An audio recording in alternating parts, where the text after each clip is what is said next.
الحمدللہ رب العالمین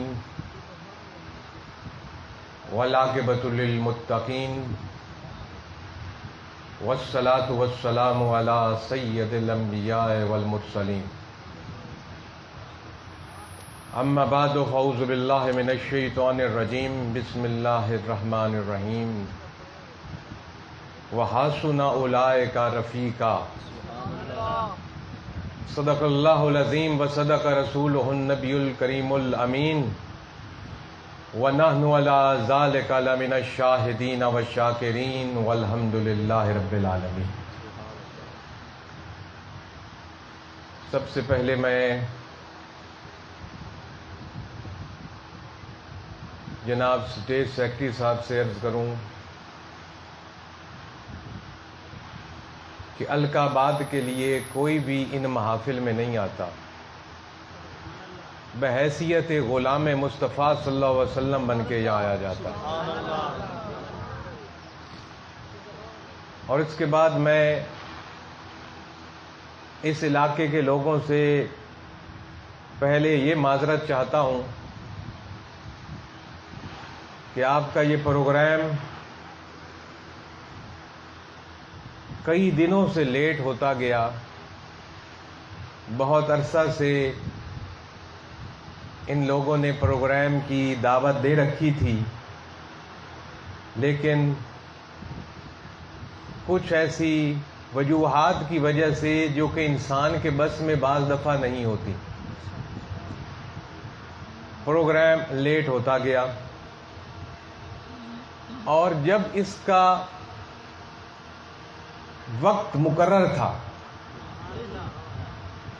اللہ رب العزت کی منظوری سے، تو یہ پروگرام ہو بھی رہا ہے اور اس میں ہمیں آنے کی بھی توفیق ہو گئی سب۔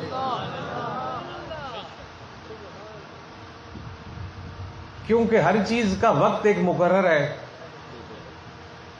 آپ نے کئی دفعہ مشاہدہ کیا ہوگا کہ ہمارا کسی جگہ جانے کا پروگرام ہوتا ہے جب ہم صبح اٹھتے ہیں، لیکن کچھ ایسا ہو جاتا ہے کہ بندہ اس طرف نہیں جا سکتا، کہیں اور نکل جاتا ہے یا جانے پر مجبور ہو جاتا ہے۔ اب وہ کون سی طاقت ہے جو آپ کو وہاں نہیں جانے دیتی اور کہیں اور بھیج دیتی ہے؟ بندہ صبح اٹھے جی کہ میں نے آج مثال کے طور پر میں نے ویاڑی جانا ہے،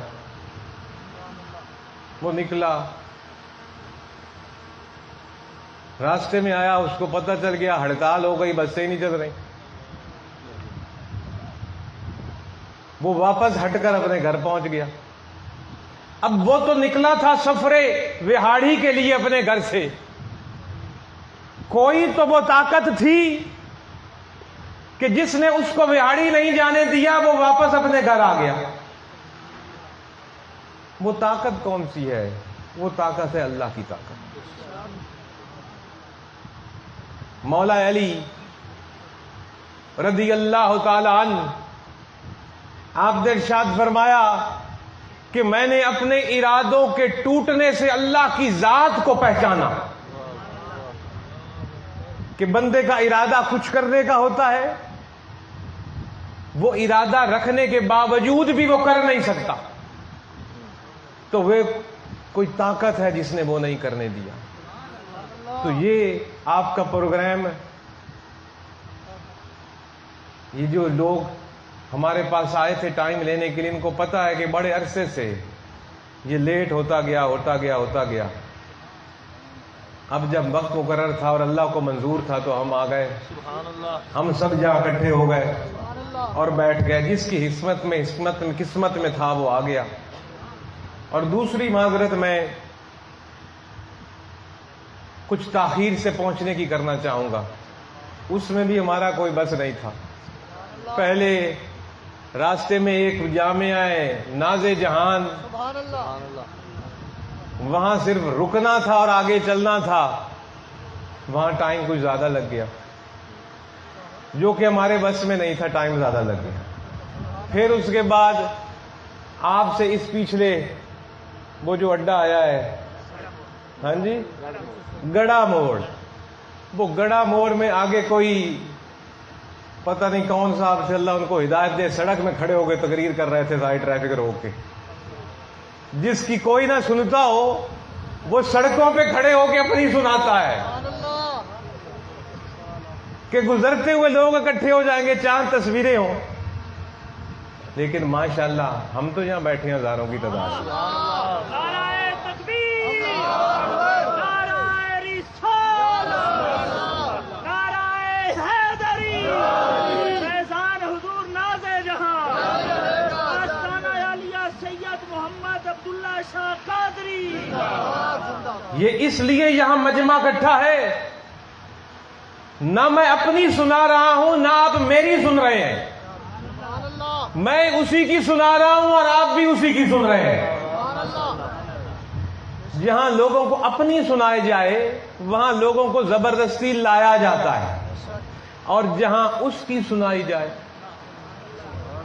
اس کے محبوبوں کی سنائی جائے، وہاں وہی لے کر آتا ہے لوگوں کو جس کی سنائی جا رہی ہے، کیونکہ اس نے مہر لگا دی ہے کس کو اپنی سنانی ہے کس کو اپنی نہیں سنانی. تو ہر دور کے اندر اگر اللہ کی ذکر کی محافلیں ہمیں نصیب ہو جائیں تو بہت خوش قسمتی ہے. اور ایسی محافلوں میں پھر بیٹھ کر اگلا کام ہمارا ہے کہ جو کچھ سنا ہے دل سے سنیں اور اس کو عمل کریں اور اگلے تک پہنچائیں، یہ پھر ہمارا کام ہوتا ہے.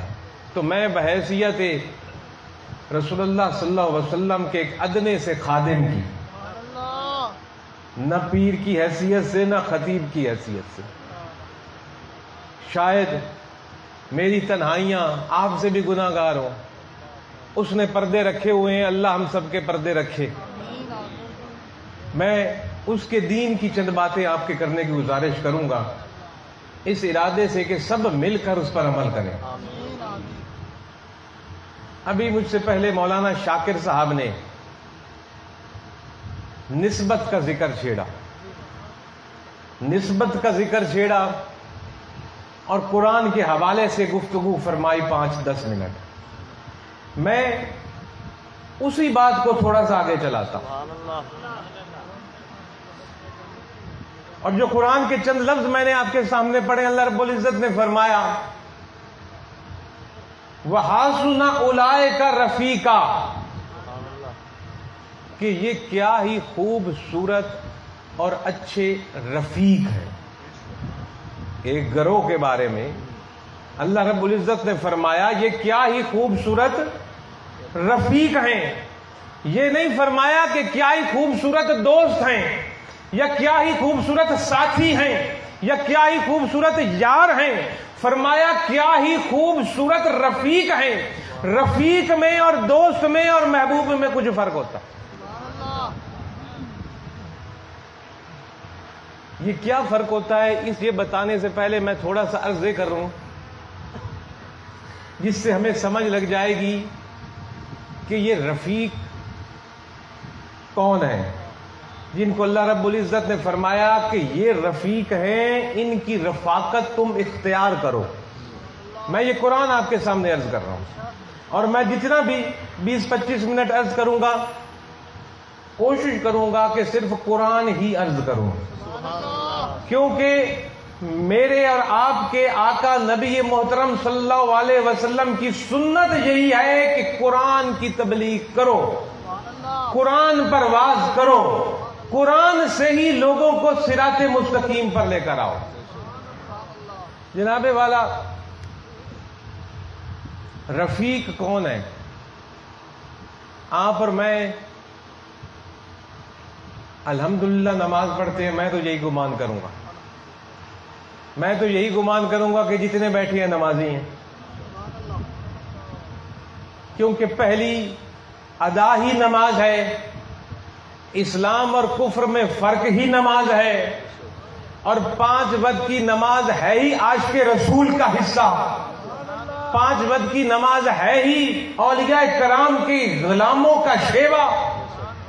جو دم بھرے قادری ہونے کا اور نماز نہ ہو، جو دم بھرے اللہ کے ولیوں کو، ان کی عظمت کو تسلیم کرنے والا اور نمازی نہ ہو، جو دم بھرے اہل بیت کی عظمت اور محبت کا اور نمازی نہ ہو، جو دم بھرے صحابہ کرام کی عظمت اور شان کا اور نمازی نہ ہو، جو یہ نعرہ لگائے کہ غلامی رسول میں موت بھی قبول ہے اور نمازی نہ ہو، بات بنتی نہیں۔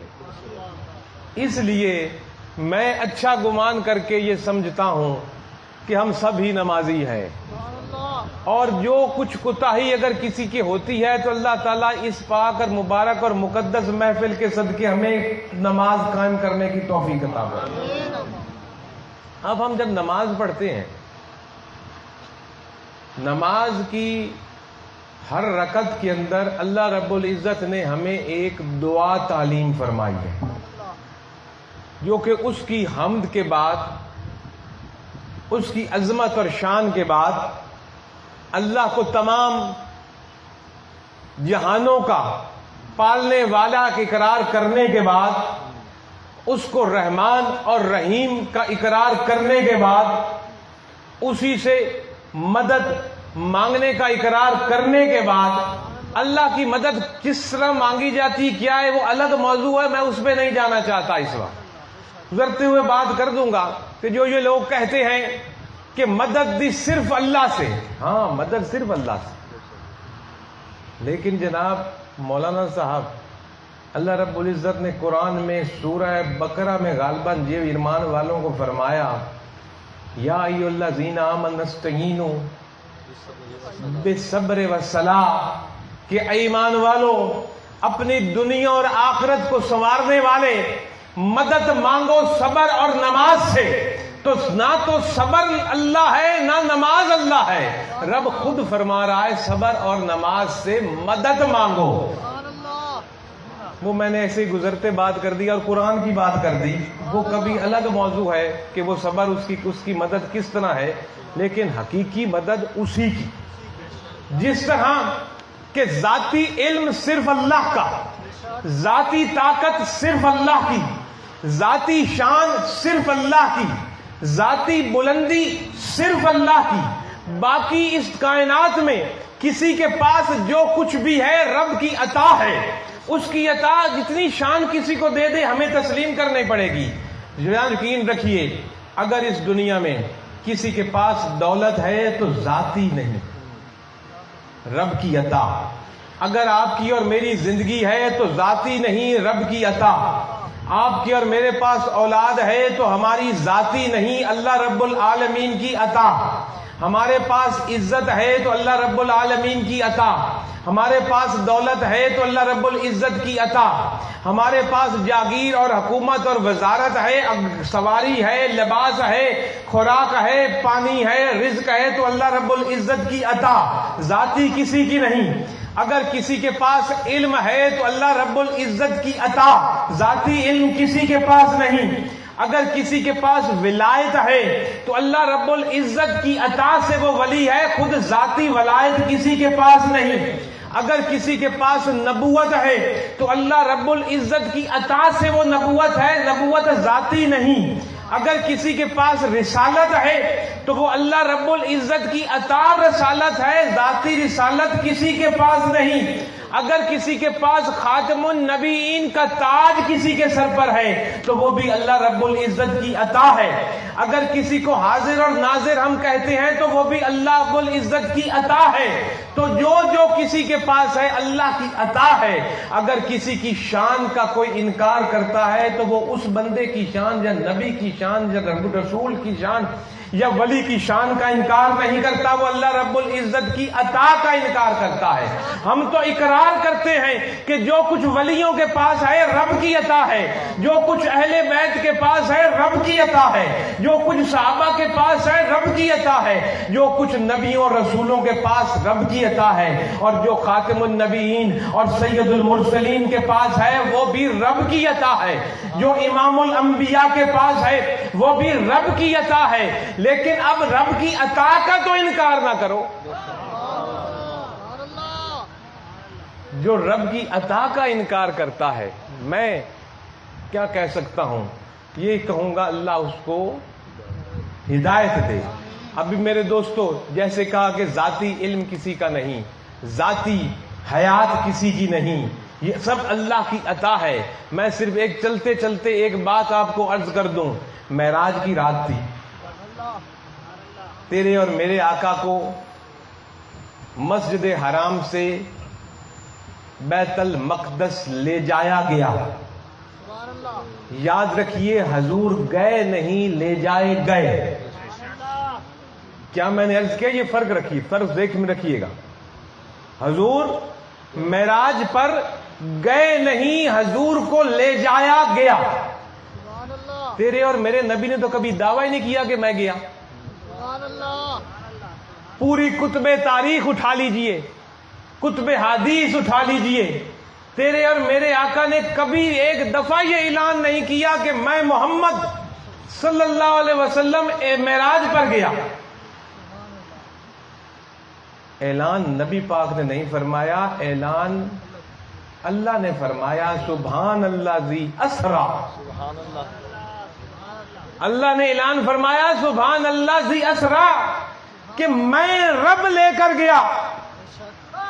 جس نے اعتراض کرنا ہے رب کی شان پر کرے، جس نے اعتراض کرنا ہے رب کی طاقت پر اعتراض کرے کہ رات کے حصے میں ایک بندہ کیسے گیا، کیسے واپس آیا۔ وہ بندہ تو کہہ ہی نہیں رہا میں گیا،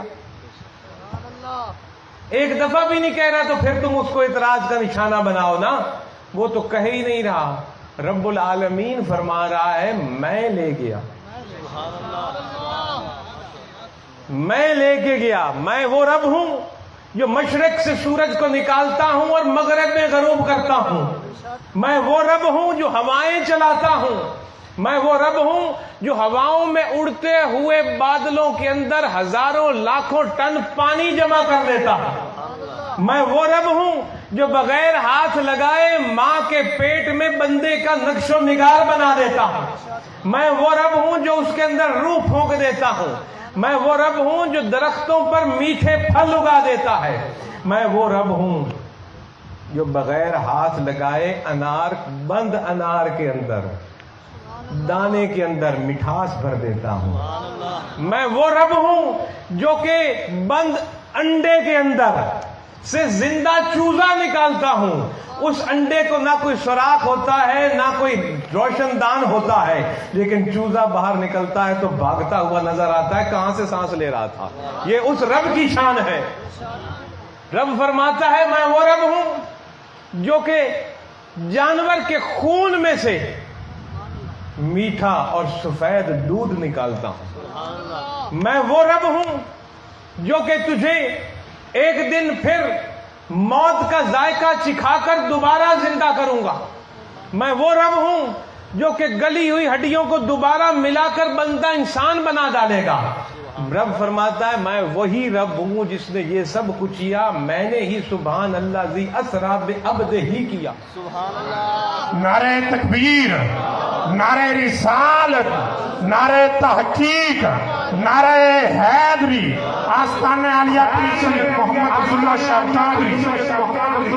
قادری، فیضان حضور ناز جہاں، فیضان حضور ناز جہاں، جو حضور کے اس مقام اور مرتبے کا انکار کرتا ہے اور ایک لڑائی میں پڑ گیا ہے کہ یہ جسمانی تھی یا روحانی تھی، سن لو، نہ وہ اس کا دعویٰ ہے لے کر میں گیا۔ جو اعتراض میری طاقت پر کرتا ہے وہ باقی ساری چیزیں بھی دیکھ لے کہ میں کیا کیا کر رہا ہوں، تو یہ کیوں نہیں کر رہا؟ اگر جسمانی معراج نہیں تھا، روحانی معراج تھا، تو پھر وہ معراج کیا تھا؟ خواب میں تو ہر کوئی پھرتا رہتا ہے۔ آپ اور میرے جیسے گناہگار لوگ بھی خواب میں پھرتے نہیں ہیں۔ ہم سوئے بستر پر ہوتے ہیں اپنے کمرے میں، اور خواب میں ہمیں محسوس ہو رہا ہوتا ہے کہ ہم وہاں پھر رہے ہیں، ہم وہاں پھر رہے ہیں، ہوتا ہے نا اسی طرح۔ تو اگر وہ رسول نے بھی معراج میں بیت المقدس جانا تھا اور آسمانوں پر جانا تھا اور عرش پر جانا تھا اور رب کا دیدار کرنا تھا، تو پھر وہ معراج تو نہیں ہوا، وہ تو ہر کوئی کر رہا ہے۔ وہ معراج بنے گا ہی تب جب روحانی نہ ہو جسمانی. یہ بات جہاں ختم ہوگی. ایسے باتوں میں بات سمجھانے کے لیے میں نے یہ کر دی. حضور جب بیت المقدس پہنچے تو حضور نے، ہم بچپن سے سنتے آئے ہیں کہ جی آپ نے وہاں امامت کرائی. کن کی امامت کرائی؟ پچھلے انبیاء کی.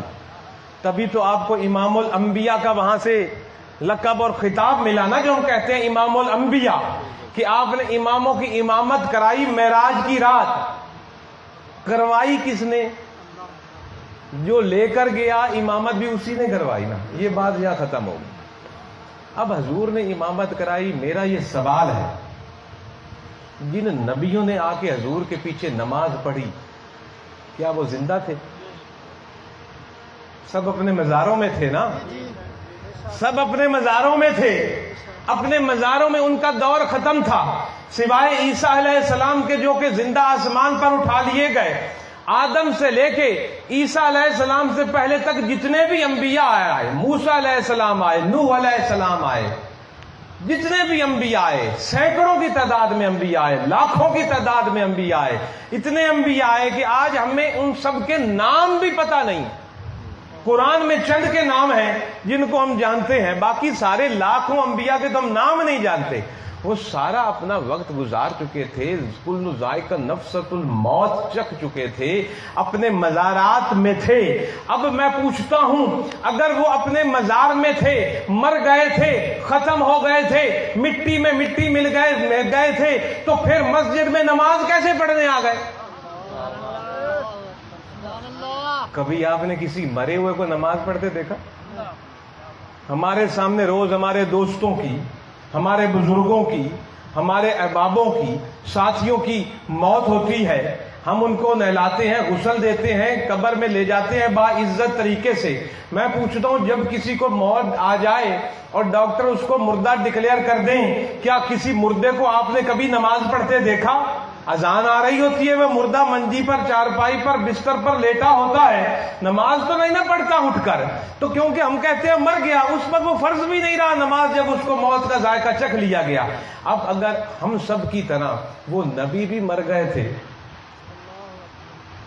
سارے کے سارے، تو پھر انہوں نے بیت المقدس میں آ کے نماز کیسے پڑھ لی؟ تو اس سے پتہ چلتا ہے کہ نبی اپنے قبر انور کے اندر ایک حیات پاتا ہے. وہ کیسی حیات ہے یہ الگ موضوع ہے، اس کو سمجھنے کے لیے الگ ایک لیکچر چاہیے کہ وہ کیا حیات ہے جو مرنے کے بعد انبیاء یا اللہ والوں کو ملتی ہے، جس سے کہ عام بندہ قاصر ہوتا ہے. ویسے تو گناہ گار کی قبر پر بھی اگر چڑا اور چڑی آ کر بیٹھے تو اس کو پتا ہوتا ہے کہ چڑی آئی ہے کہ چڑا آیا ہے. تو اللہ کے محبوب کو پتا نہیں چلتا چڑا چڑی، تو عام بندے کو پتا چلتا ہے. اللہ کا محبوب نہیں جان سکتا میرا مرید آیا ہے یا میرا ماننے والے آیا ہے، میرا امتی آیا ہے یا کون آیا.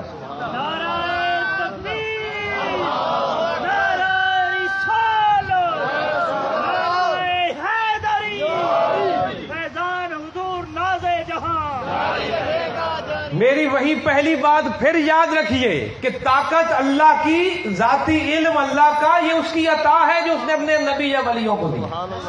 میری گفتگو کا یہ مطلب نہ لے لیا جائے کہ میں ان کو اللہ سے بڑھا رہا ہوں. میں بات شریعت کے دائرے میں اور قرآن میں رہ کے کر رہا ہوں کہ عطا ہے اللہ کی، اس کی بلند ذات کی، اس کی سبحان ذات کی، کہ اس نے.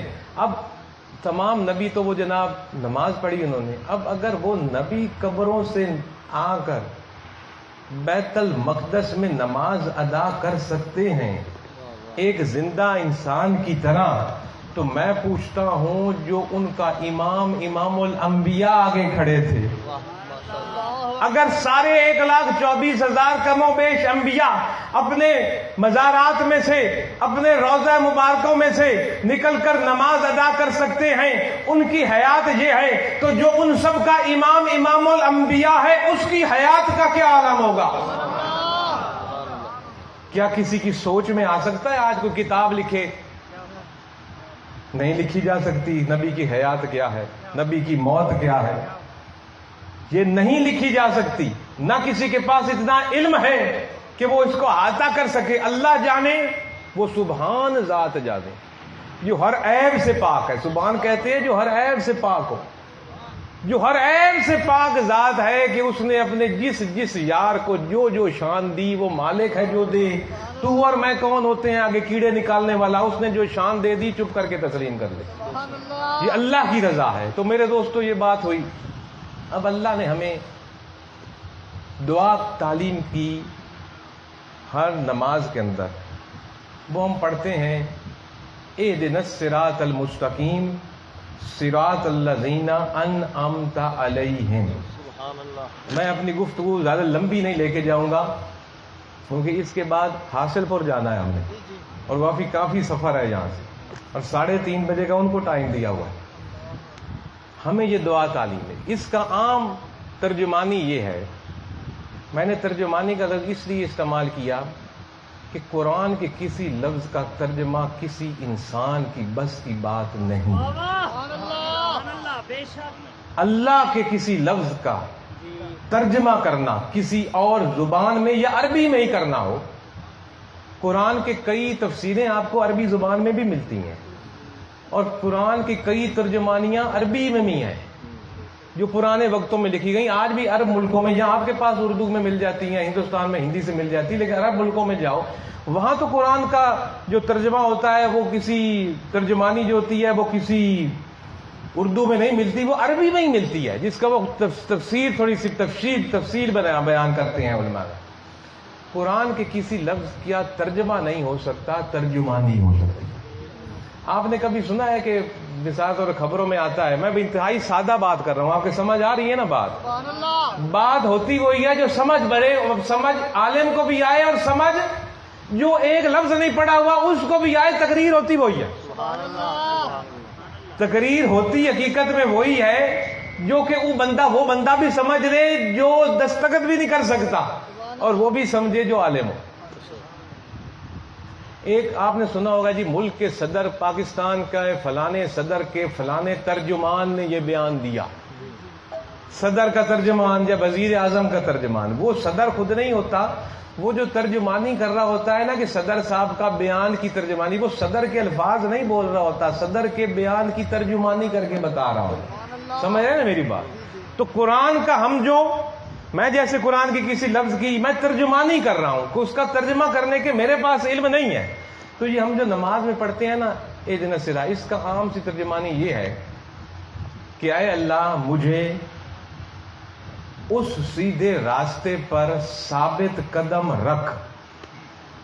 یہ نہیں کہ سیدھا راستہ دکھا, سیدھا راستہ آپ دیکھ چکے ہو کلمہ پڑھ کے, سیدھا راستہ آپ دیکھ چکے ہو محمد مصطفیٰ صلی اللہ علیہ وسلم کی رسالت کا اعلان کیے ہوئے, سیدھا راستہ آپ دیکھ چکے ہو اللہ وحدہ لا شریک کے قرب میں پہنچنے کے لیے.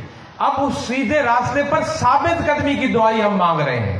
اور یقین کیجئے صرف یہ جان لینا کہ اللہ فلانی جگہ سے یا فلانے طریقے سے ملے گا نہیں مل سکتا جب تک کہ اس کے ساتھ اس پر پہنچنے کے لیے صحیح رستہ اختیار نہ کیا جائے. یہاں ہمیں پتا ہے کہ جناب یہ ملتان مشرق مغرب کی طرف ہے, لیکن جب تک ملتان جانے کے لیے آپ اس سڑک کا انتخاب نہیں کرو گے جو سیدھی ملتان جاتی ہے, آپ شام تک پھرتے رہو گے ادھر ادھر, ملتان نہیں آئے گا. ملتان جانے کے لیے سیدھی شاہراہ کو پکڑنا پڑے گا, اور اگر ایسے بندے کو پکڑ لیا جائے جو جانتا ہو کہ یہ شاہراہ ملتان جاتی ہے. اللہ نے فرمایا اہدنا الصراط المستقیم. یہ دعا مانگو کہ اے اللہ ہمیں, یقین رکھیے اللہ نے جہاں بھی دعا تعلیم فرمائی ہے قرآن میں ہم کہا ہے, نہیں کہا کہ میں کہوں, کیونکہ رب نے ہم کو ایک کیا ہے, ہم مسلمانوں کو. نماز کوئی جماعت سے پڑھے تو پھر بھی کہے گا ہمیں, کوئی تنہا ایک مصلی پر کھڑا ہو کے پڑھے گا پھر بھی کہے گا ہمیں, کہ اپنے ساتھ اپنے بھائیوں کو بھی نہیں بھولنا. اہدنا الصراط, اے اللہ ہمیں, یہ نہیں کہے کہ اللہ مجھے اب سیدھے راستے پر ثابت قدم رکھ. اللہ فرمائے گا, اللہ نے دعا کی ہمیں, اے اللہ ہمیں ثابت قدم رکھ صراط مستقیم پر. کون سے صراط مستقیم پر؟ کیسا صراط مستقیم؟ اس صراط مستقیم پر ان لوگوں کے صراط مستقیم پر جن پر تو نے اپنے قرب کے دروازے کھول کر انعام فرما دیا. صراط الذین انعمت علیہم، جن پر تو نے انعام فرمایا. انعام کیسا فرمایا؟ انعام فرمایا اپنے قرب کا دروازہ کھول کر. قریب اور قرب میں فرق ہوتا ہے. یہ بندہ میرے قریب ہے، یہ میرا بندہ میرے قریب ہے، شاید قرب میں نہ ہو، لیکن ایک بندہ وہاں پیچھے بیٹھا ہے، یا لاہور بیٹھا ہے، یا امریکہ بیٹھا ہے، یا عرب میں بیٹھا ہے، شاید میرے قرب میں ہو. جس کے دل کی دھڑکن میری محبت میں دھڑکے گی وہ میرے قرب میں ہے. جو جسمانی طور پر میرے قریب آئے وہ قریب ہے، جو روحانی طور پر میرے قریب آئے وہ میرے قرب میں ہے. تو اللہ رب العزت کے قرب میں ہم نے جانا ہے، اپنی روحانیت کے ساتھ، اپنے باطن کے ساتھ. تو اے اللہ، جس طرح تم نے ان لوگوں پر جن پر تم نے اپنے انعام کا دروازہ کھول کر اپنے قرب میں بلا لیا ہے، ہمیں ان کے رستے پر ثابت قدم رکھ. اے اللہ، اب وہ کون لوگ ہیں؟ اللہ رب العزت نے پھر قرآن میں فرمایا من النبیین والصدیقین والشہداء والصالحین. وہ لوگ جن پر میں نے اپنے قرب کے دروازے کھول کر اپنا انعام فرما دیا ہے. اللہ رب العزت نے فرمایا وہ ہے نبیوں کی جماعت، وہ ہے شہداء کی جماعت، وہ ہے صدیقین کی جماعت، وہ ہے صالحین کی جماعت. اور اس کے بعد اگلا لفظ فرمایا جو میں نے اپنے خطبے میں آپ کے سامنے عرض کی، وَحَسُنَ أُولَئِكَ رَفِيقًا. اللہ خود فرماتا ہو دیکھو تو صحیح یہ کتنے پیارے رفیق ہیں. دوست نہیں، رفیق. یہ اللہ نے یہ نہیں فرمایا کہ من النبیین والصدیقین والشہداء والصالحین کہ یہ تمہارے دوست ہیں. رب نے فرمایا من النبیین والصدیقین والشہداء والصالحین، یہ وہ لوگ ہیں کہ آؤ دیکھو کیا ہی خوبصورت رفیق ہیں، ان کی رفاقت اختیار کرو. کیا کرو؟ ان کی رفاقت. اب یہاں دوست اور رفیق میں فرق میں وضاحت کر کے آپ سے اجازت چاہوں گا، جو میں نے شروع میں عرض کی. دوست کہتے ہیں فلانا بھی میرا دوست، فلانا بھی میرا دوست، فلانا بھی میرا دوست. ہو سکتا ہے آپ یہاں بیٹھے ہیں، آپ کا دوست لاہور رہتا ہو، آپ کا دوست ملتان رہتا ہو، آپ کا دوست وہاڑی رہتا ہو، آپ کا دوست کراچی رہتا ہو، آپ کا دوست پاکستان سے باہر رہتا ہو. ہے تو آپ کا دوست لیکن آپ کے ساتھ نہیں ہے. کبھی آئے گا آپ کی ملاقات ہو جائے گی، کبھی آپ جاؤ گے آپ کی ملاقات ہو جائے گی. دوست تو ہے لیکن رفیق نہیں ہے. یہ قرآن نے جو کہا حَسُنَ أُولَئِكَ رَفِيقًا کہ یہ نبیوں کی جماعت، صدیقین کی جماعت، شہداء کی جماعت، صالح لوگوں کی جماعت، ان کو تم نے دوست نہیں بنانا، ان کو رفیق بنانا ہے. رفیق کہتے ہیں ہم سفر. رفیق کس کو کہتے ہیں؟ ہم سفر. دوست تو کوئی وہاں ہو سکتا ہے، کوئی وہاں ہو سکتا ہے، لیکن رفیق وہ ہوتا ہے جو ہم سفر. کہ آپ وہاڑی میں تو ہم سفر ساتھ، آپ نے وہاڑی سے سفر کا آغاز کیا، ملتان گئے تو ہم سفر ساتھ، آپ وہاڑی سے لاہور گئے تو ہم سفر ساتھ، آپ وہاڑی سے اسلام آباد گئے تو ہم سفر ساتھ، آپ وہاڑی سے کراچی گئے تو ہم سفر ساتھ، آپ وہاڑی سے مدینہ منورہ گئے تو ہم سفر ساتھ، آپ وہاڑی سے مکہ مکرمہ گئے تو ہم سفر ساتھ، آپ وہاڑی سے قادر بخش کی سرزمین پر گئے تو ہم سفر ساتھ. ہم سفر. رب نے فرمایا ان کی ہم سفری میں آ جاؤ. جدھر جدھر یہ سفر کر رہے ہوں تو ان کے ساتھ ساتھ ہو، یا جدھر جدھر تو ہو یہ تیرے ساتھ ہو. وَحَسُنَ أُولَئِكَ رَفِيقًا. اب رب نے فرمایا یہ رفیق ہیں، ان کی ہم سفری اختیار کرو. اب یہاں سے آپ نکلو گے وہاڑی جانے کے لیے، کچھ جناب ادھر سے پوچھو گے، وہ کہے گا رکشہ پکڑ اڈے پر جا. ممکن ہے رکشے والا آپ کسی غلط رکشے پہ بیٹھ جاؤ، رکشے والا ادھر دبا لے جائے. اڈے سے جائیں گے، بس پکڑیں گے. وہاڑی جانے کی بجائے بندہ نہ سمجھ دیہاتی سیدھا سادہ جو کبھی گھر سے نہیں نکلا ملتان والی پہ چڑھ گیا، وہاڑی پہنچے گا. وہ تو ادھر گیا مغرب کی طرف. اللہ رب العزت نے فرمایا حَسُنَ رَفِيقًا، ان ہم سفروں کو پکڑو، صالحین کو پکڑو، صدیقین کو پکڑو، شہداء کو پکڑو، انبیاء کو پکڑو، یہ جدھر جدھر جاتے جائیں تو ہم سفر ہوگا، وہ میرے قرب کر تمہیں لے کر آئیں گے، کیونکہ ان پر میں نے اپنے قرب کے دروازے کھول دیے ہیں۔ ان کو پتا ہے رب کا قرب کیسے پانا ہے، ان کے ساتھ ساتھ چل پڑو تو بھی رب کے قرب میں پہنچ جائے گا۔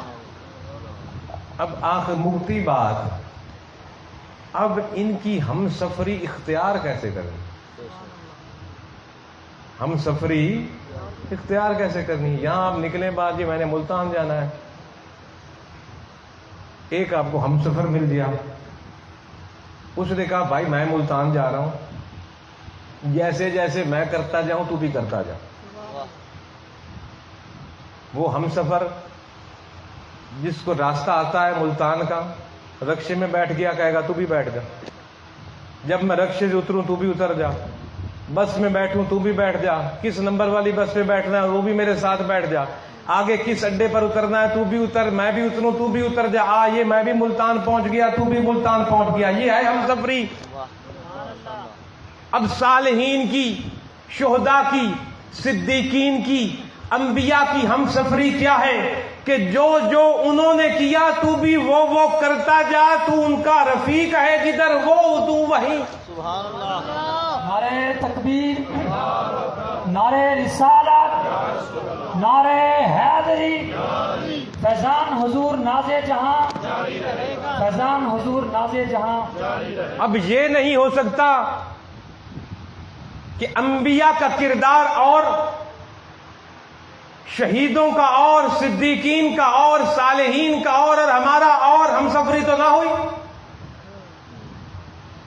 انبیاء سچے، ہم جھوٹے، ہم سفری تو نہ ہوئی؟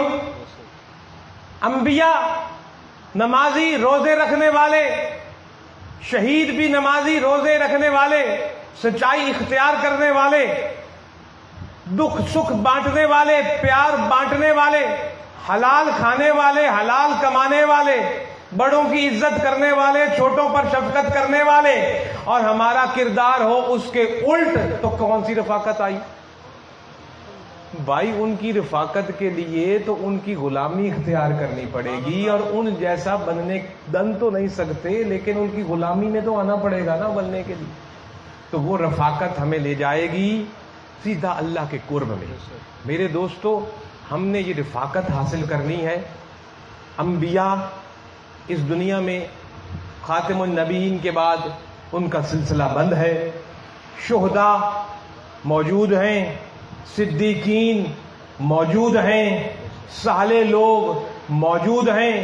جہاں بھی کوئی نیک اور اچھا انسان آپ کو نظر آتا ہے، اس کی عزت کیجئے، تعظیم کیجئے، اس کی رفاقت اختیار کیجئے، مطلب اس کے اٹھنے بیٹھنے کو اختیار کیجئے، اس کے کردار کو، اس کے اخلاق کو، اس کی چال ڈھال کو اخلاق بنائیے، کیونکہ یہ انعام یافتہ لوگ ہیں اللہ کے، اور یہی ہمیں قرب، رب کے قرب میں لے کر جائیں گے، جس کی نماز میں، ہر نماز میں ہم دعا مانگتے ہیں۔ آؤ آخری واقعہ آپ سے عرض کر کے 1:15 ہو گئے، میں نے 1:15 بات ختم کرنی تھی، پہلے یہی ہم طے کر کے آ رہے تھے، 5 منٹ رہ گئے ہیں۔ تیرے اور میرے نبی نے ایک واقعہ سنایا، میں یہ کسی مولوی کا واقعہ نہیں، کسی پیر کا واقعہ نہیں، بنی اسرائیل کی قوم کے ایک قاتل کا آپ نے واقعہ سنایا، جو میں عرض کر رہا ہوں کہ نسبت اور رفاقت کا کیا مقام ہے۔ سبحان اللہ۔ ایک 99 بندوں کا قاتل، اس کو توبہ کا شوق ہوا، اللہ جب بھی توبہ کی توفیق دے دے اس کے ہاتھ میں۔ 99 بندوں کا قاتل نے یہ سوچ دل میں آ گئی کہ میں نے یہ غلط کیا ہے، اللہ کرے ہمارے دل و دماغ میں یہ غلط بات کو غلط رہے۔ اس وقت تک آپ کا ایمان زندہ ہے جب تک آپ کو یہ محسوس ہو کہ میں نے گناہ کیا ہے۔ جب گناہ کر کے بھی محسوس نہ ہونا کہ میں نے گناہ کیا ہے تو اس وقت سمجھو میں بے ایمان ہو گیا ہوں۔ جب تک آپ کو اپنی غلطی کا احساس رہے آپ ایمان والے ہو۔ تو اس نے 99 قتل کر دیے۔ اس نے کہا جی کہ میں کسی کا توبہ کہیں کروں، جا کے کسی کی رفاقت میں جاؤں، کسی صالح کو ڈھونڈوں، کسی صدیق کو ڈھونڈوں، کسی شہید کو ڈھونڈوں، کسی نبی کو ڈھونڈوں، کیونکہ اس وقت تو نبیوں کا سلسلہ بند نہیں ہوا تھا۔ خاتم النبیین یہ تو پہلے بنی اسرائیل کے وقت کی بات ہے، اس کے بعد بے شمار نبی تشریف لائے۔ تو اس وقت تو نبی کو بھی ڈھونڈا جا، آج تو نبی کو نہیں ڈھونڈا جا سکتا کیونکہ نبوت کا دروازہ بند ہو چکا ہے۔ تو جناب وہ نکلا گھر سے، ایک بندے کی اس نے تعریف سن رکھی تھی کہ یہ بڑا اللہ والا ہے۔ یہاں بعض دفعہ تعریفیں بھی غلط ہو جاتی ہیں، کسی کے کردار سے پتہ چلتا ہے کون کتنا اللہ والا ہے، کیونکہ اللہ کے ولی کی کوئی شکل نہیں ہوتی، کوئی اللہ نے اپنے ولی کے لیے کوئی خاص لباس نہیں بنایا کہ اس طرح کی دستار ہو جی اس کے سر پہ، اس طرح کا جی چوگا ہو، اس طرح کی جی جوتی ہو، اس طرح کا آسا ہو، اس طرح کی تسبیح ہو تو وہ کسی کے پاس ہوگی تو وہ ولی ہے۔ ولی کا کردار بولتا ہے، ولی کا لباس نہیں بولتا، ولی کا کردار بولتا ہے، لوگوں کو دیکھ کر قرآن یاد آ جاتا ہے۔ تو جناب والا وہ نکلا کسی نیک شخص کو ڈھونڈوں، ایک کے پاس پہنچا، سنا تعریف سنی تھی، اس کو کہتا ہے، وہ اگلے آگے سے کہتا ہے بھائی تو 99 بندوں کا قتل ہے، بھاگ جا، تیری نحوست مجھ پہ پڑے گی، تیری کوئی توبہ توبہ نہیں ہے، دفع ہو جا۔ وہ جناب دیہاتی سا بندہ تھا، اس کو آگے غصہ، اس نے کہا بھائی میں توبہ کرنے کا طریقہ پوچھ رہا ہوں، یہ مجھے آگے سے گالیاں دے کے نکال رہا ہے۔ اس کا وہ جیسے پنجابی میں کہتے ہیں جھاکا قتل کرنے کا تو پہلے اترا ہوا تھا نا، آپ پہلی دفعہ قتل کرو گے جھاکا آئے گا، دوسری دفعہ اور جھاکا، جس بندے نے 99 قتل کیے ہیں اس کو تو جھاکا ہی کوئی نہیں آنا، آپ پہلی دفعہ جھوٹ بولو گے تو جھاکا آئے گا، جو بولتا ہے دن رات اس کو پتہ نہیں چلتا جھوٹ ہے کیا۔ تو جناب والا اس 99 بندوں کو قتل تھا، اس نے وہ 100واں بھی مار ڈالا، تیری ایسی کی تیسی بھی میں توبہ کرنے کی بات کر رہا ہوں، مجھے آگے نکال رہا ہے، اس نے 9 اس کو بھی مار بیٹھا۔ تو پھر کہتا ہے میں تو آیا تھا توبہ کرنے، 99 قتل معاف کروانے آیا تھا، کر بیٹھا 100واں، اب کدھر جاؤں۔ یہ نبی پاک صلی اللہ علیہ وسلم مسجد نبوی کی سرزمین پر بیٹھ کر اپنے صحابہ کو یہ واقعہ بتا رہے ہیں۔ اس کو کسی نے بتایا جی کہ فلانی بستی میں کو اللہ کے انعام یافتہ لوگ رہتے ہیں، ان کے پاس چلا جا، امید ہے کہ کوئی تجھے راستہ بتائیں گے توبہ کرنے کا۔ کدھر چلا جا؟ بستی میں، کسی ایک بندے کی نشاندہی بھی نہیں کی، فلانی بستی میں نیک لوگ رہتے ہیں وہاں چلا جا۔ وہ چل پڑا، ابھی راستے میں تھا تو اس کی موت کا وقت آ گیا اور اس کو موت آ گئی۔ جب اس کو موت آ گئی، موت کے بعد اس کو جنت والے فرشتے بھی لینے کے لیے آ گئے اور دوزخ والے بھی لینے کے لیے۔ یہ رسول اللہ بیان فرما رہے ہیں مسجد نبوی کے اندر۔ جناب دونوں آ گئے، دوزخ والوں نے کہا کہ یہ 100 بندوں کا قاتل ہے، اس کو ہم نے دوزخ میں لے جانا ہے۔ جنت والوں نے کہا قاتل تو تھا، اب تو توبہ کر رہا تھا، اور اس کا منہ بھی انعام یافتہ لوگوں کی بستی کی طرف تھا، اس کو ہم نے جنت میں لے جانا۔ رفیق بھی نہیں تھا انعام یافتہ لوگوں کا، ان کا ساتھی بھی نہیں تھا، رفاقت اختیار کرنے جا رہا تھا انعام یافتہ لوگوں کی۔ تو وہ اللہ کی بارگاہ میں پہنچ گئے جناب، اب کیا کیا جائے، کس کو لے کے جائے؟ اللہ کو تو پتا تھا وہ کس کے قریب ہے کس کے قریب نہیں ہے، لیکن ایک بہانے تو رب نے بنانے تھے نا انصاف کے، کیونکہ رب اپنے وعدوں کے خلاف نہیں کرتا، بہانہ بنانا تھا انصاف کا، لیکن اس کی نیت رب نے دیکھی۔ رب نے کہا اس طرح کرو، جاؤ ناپو زمین، اگر تو اپنے گھر کے قریب ہے تو دوزخ والے تم لے جاؤ، اور اگر انعام یافتہ بندوں کی بستی کے قریب ہے تو جنت والوں تم لے جاؤ، کیونکہ میرے انعام یافتہ لوگوں کی رفاقت میں جا رہا تھا، رفاقت اختیار کرنے کے لیے۔ وہ جناب فرشتے پہنچے یا روانہ ہوئے زمین ناپنے کے لیے، اللہ نے زمین کو حکم دیا۔ رب کا تو کوئی حکم 1 سیکنڈ سے بھی پہلے ہو جاتا ہے، وہ تو ارادہ کرتا ہے تو ہو جاتا ہے۔ تو جناب والا حدیث میں ہے، حضور نے فرمایا کہ وہ بندہ جو مرا تھا نا، وہ اپنے گھر کے تھا قریب اور انعام یافتہ لوگوں کی بستی سے دور تھا تھوڑا سا۔ اللہ نے زمین کو حکم دیا جھکڑ جا، میرے بندوں کی طرف اس کو قریب کر دے، گھر سے دور کر دے۔ جب زمین ناپی گئی تو وہ نکلا قریب انعام یافتہ بندوں کی بستی کی طرف، تو جنت والوں فرشتوں کو حکم ہوا لے جا۔ اب میں یہ سوال کرتا ہوں، نہ تو اس نے ان کے پاس جا کے توبہ کی تھی، نہ ان کی رفاقت میں گیا تھا، نہ ان کی مریدی اختیار کی تھی، صرف دل میں پشیمانی تھی، سچی توبہ کرنا چاہتا تھا اور انعام یافتہ لوگوں کی رفاقت میں جانا چاہتا تھا، اللہ کو اس کی وہ اتنی ادا پسند آئی کہ زمین کو سکڑنے کا حکم دے دیا اور اس کو جنت میں لے گیا۔ اس لیے میں کہتا ہوں حسن اولئک رفیقا، اللہ کا کلام ہے، اختیار کرو ان انعام یافتہ لوگوں کی رفاقت اختیار کرو، سنگت اختیار کرو، ان انبیاء کی سنگت اختیار کرو، صدیقین کی سنگت اختیار کرو، شہداء اور صالحین کی سنگت اختیار کرو، جس کی دعا ہم ہر نماز کی ہر رکعت میں مانگتے ہیں اس پر عمل بھی تو کرو۔ ہر نماز میں کہتے ہو اہدنا الصراط المستقیم صراط الذین انعمت علیہم، بولتے ہو زبان سے اور اٹھ کر رفاقت اختیار نہیں کرتے تو یہ اللہ سے منافقت نہیں ہے کیا؟ منافقت ہے نا اللہ سے، ہر نماز میں دعا مانگتے ہیں، اٹھ کر چلتے نہیں ہیں۔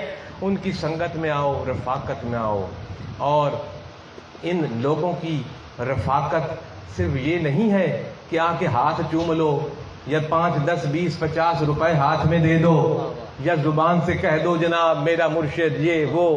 ان کی رفاقت یہ ہے کہ انہوں نے جو سبق دیا ہے اس کو اختیار کرو، جو انہوں نے 5 وقت نماز کے کہا، روزے کا کہا، زکوٰۃ اور حج کا کہا، سچائی کا کہا، پیار کا کہا، محبت کا کہا، رسول اللہ سے عشق کا کہا، رسول اللہ کی آل سے عشق کا کہا، ان کی صحابہ کی عظمت کا کہا، ان باقی ہر امتی سے محبت کے لیے کہا، حقوق اللہ کا کہا، حقوق العباد کا کہا، ایک اچھا کردار اخلاق اخراج کرنے کا کہا۔ یہ ہے رفاقت ان کی جس کی دعا ہم ہر نماز میں مانگتے ہیں۔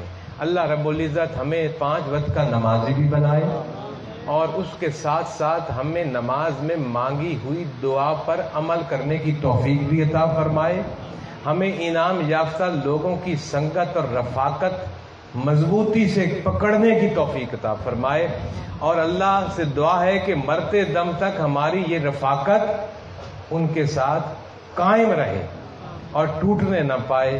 اس امید کے ساتھ آپ سے اجازت کہ میری ٹوٹی پھوٹی باتیں جو کہ میں نے انتہائی ہی آسان بات زبان میں کی، آپ کو کچھ شاید سمجھ لگ گئی ہوں گی، جس کو اچھی لگی ہے عمل کرے اور میری گفتگو کو آگے پہنچائے۔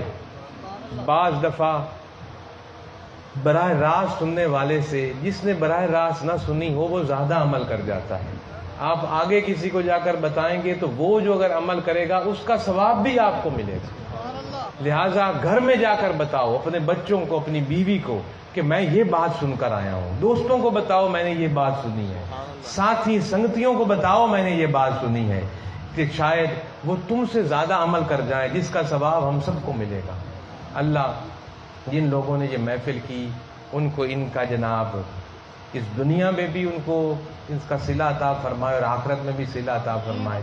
ہم جیسے آئے گناہ کار تھے، سیاہ کار تھے، تیری ذکر کی محفل سجائی ہم نے، تیری ہی توفیق سے سجائی، اب اپنی ہی توفیق سے ہمیں سچی توبہ بھی کروا دے اور ہمیں آج یہاں سے واپس ایسا بھیج جیسے ہمارا کوئی گناہ ہی نہیں ہے، اور آئندہ صراط مستقیم پر ثابت قدم رکھ، انعام یافتہ لوگوں کی سنگت پر ثابت قدم رکھ، تاکہ دنیا اور آخرت ہماری سمر جائے۔